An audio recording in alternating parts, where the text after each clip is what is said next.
ప్రపంచం వేగంగా మారుతుంది. అంతే స్థాయిలో పర్యావరణం నాశనమవుతుంది. మనిషి స్వచ్ఛమైన గాలి పీల్చుకోవటమే గగనమైపోయింది. రానున్న రోజుల్లో స్వచ్ఛమైన గాలిని కూడా కొనే పరిస్థితి వస్తుంది. వాయు కాలుష్యం అంటే గాలిలో హానికరమైన పదార్థాలు కలవటం. ఇది మానవ ఆరోగ్యం, పర్యావరణంపై తీవ్ర ప్రభావం చూపుతుంది. దీనివల్ల అనేక ఆరోగ్య సమస్యలు, పర్యావరణ మార్పులు వస్తున్నాయి. ఫ్యాక్టరీల నుంచి వెలువడే విషపూరిత వాయువులు వాతావరణాన్ని కలుషితం చేస్తున్నాయి. పెట్రోల్, డీజిల్ వాహనాలు విడుదల చేసే పొగవాయు కాలుష్యానికి ప్రధాన కారణం.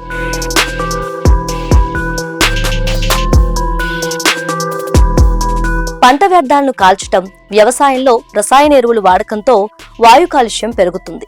బొగ్గు, కలప వంటి ఇంధనాలను మండించటం లాంటివి కూడా దీనికి ప్రధాన కారణం.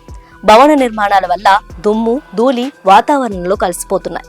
ప్రపంచంలోని అన్ని దేశాలు పారిశ్రామికరణ, పట్టణీకరణ కారణంగా వాయు కాలుష్యాన్ని ఎదుర్కొంటున్నాయి.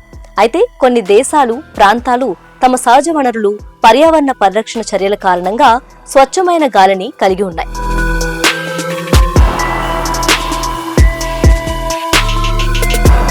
ప్రపంచంలో అత్యంత స్వచ్ఛమైన గాలిని కలిగి ఉన్న ప్రాంతం అంటార్కిటికా. ఇక్కడ పారిశ్రామిక కాలుష్యం దాదాపుగా ఉండదు. ఆ తర్వాత న్యూజిలాండ్ ఉంది. ఇది తక్కువ జనాభా సాంద్రత, పచ్చని ప్రకృతి దృశ్యాల కారణంగా స్వచ్ఛమైన గాలిని కలిగి ఉంది. ఇక తక్కువ జనాభా, పారిశ్రామిక కార్యకలాపాలు తక్కువగా ఉండడంతో ఐస్లాండ్ లోనూ స్వచ్ఛమైన గాలి లభిస్తుంది.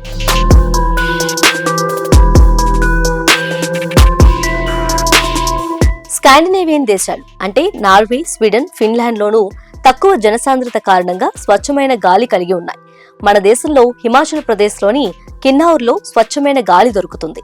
అలాగే కేంద్రపాలిత ప్రాంతం అయినటువంటి పుదుచ్చేరిలో స్వచ్ఛమైన గాలి దొరుకుతుంది. ఈ ప్రాంతాల్లో గాలి నాణ్యత చాలా బాగుంటుంది.